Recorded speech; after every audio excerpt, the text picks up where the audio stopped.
All right, Alfred Telefero, Miss Telefero TV. I'm going to go ahead and talk about this. I'm going to hit this quickly and I'm going to get in and out with it, all right?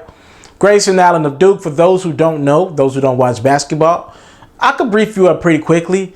He's a Duke white player, undersized guard, but he got bunnies. Don't get me wrong, he's won dunk competitions in high school. The kid got bunnies. I'm going to be honest with you. The kid got bunnies. Nice game. Is it J.J. Redick? No, he's not as good as J.J. Redick, but he's definitely better than a lot of players that have come through Duke. Is he better than Seth Curry? No, he's not better than Seth Curry either. Maybe a step under Seth. I still believe in Seth. I'm not talking about Steph. For you idiots out there that say he's talking about Steph, I'm talking about his younger brother, Seth. All right?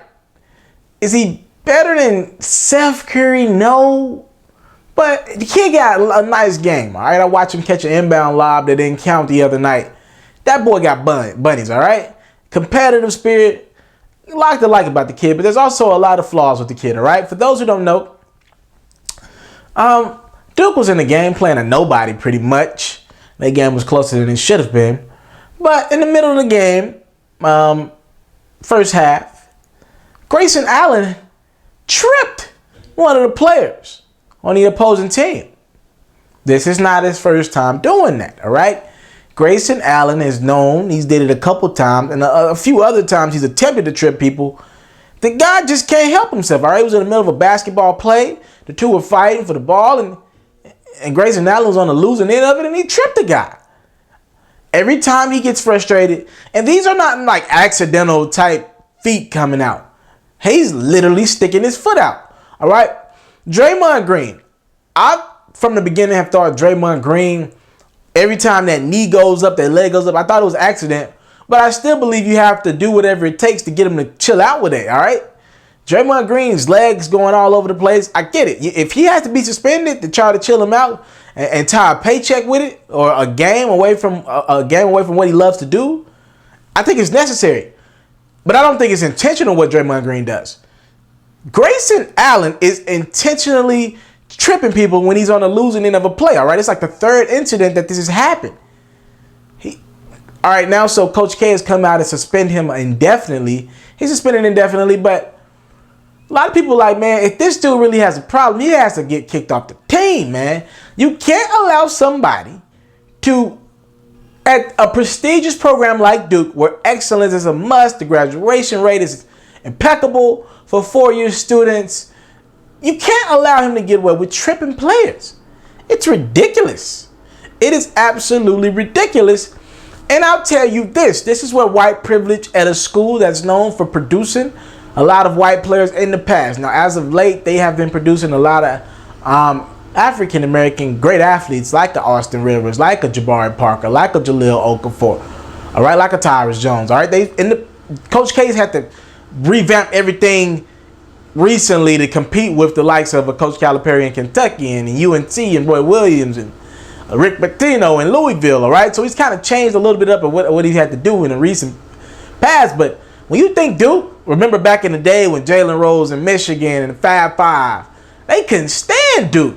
They used to call people like Grant Hill Uncle Toms, and Shane Battier was an Uncle Tom, and that's what the people used to call Duke players, all right? So you see what kind of legacy that they had. J.J. Redick had a bad legacy for being soft, even though I don't think J.J. Redick gives enough credit for actually being a pretty tough player. So you talk about Grayson Allen, an undersized white guy, privileged. You could tell. If this were a black athlete, and I'm not going to bark on this too much. It's not, I mean, I'm pretty much stating the obvious. Grayson Allen is privileged. He's a privileged white kid. If this was a black athlete, three different players in three different scenarios, well, he's getting ready for the D-League or maybe done with his basketball career altogether. It is what it is. No matter the star power you have. And I think it's more privilege on the part of Coach K as well.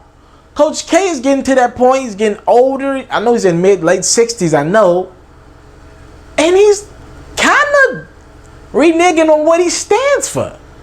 All right, if Coach K, who's the head coach of the Olympic basketball team, the last 2 gold medals, that's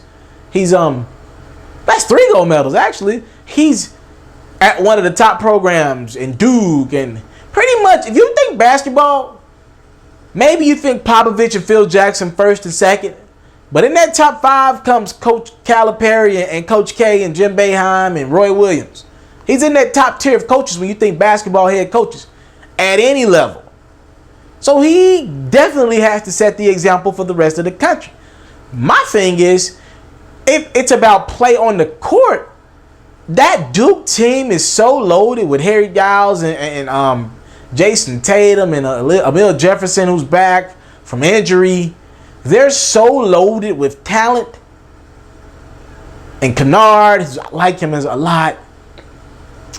It can't be about on the court, because with or without Grayson Allen, this team is going to contend for a national championship. Now, they're better with Grayson Allen, but they're definitely going to compete for a championship without it. So to me, it's just privilege. Just privilege because he's a white kid. It ain't even about on the court.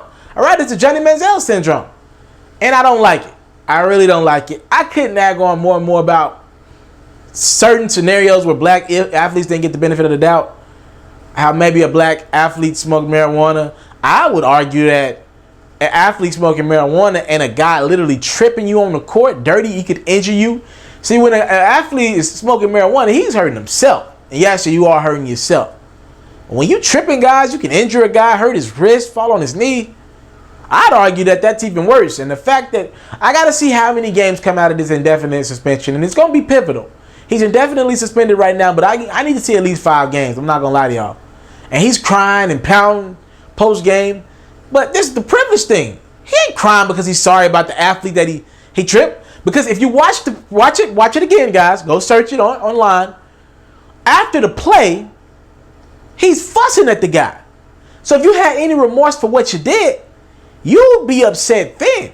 He wasn't upset then. He was upset afterwards because he knew what he did, and he know the repercussions for what's going to happen with him on the basketball court. He wouldn't be able to play. This guy isn't remorse for what he did. He just got caught. Just got caught by a million cameras. What do you think about Grayson Allen, white privilege, and his stay at Duke, and the incidents that he's been a part of? All right, comment response below. I go by the name of Alfred Telefair. You're killing to the Mr. Telefair TV. Thank you for the time, love, and support. Salute. I'm out.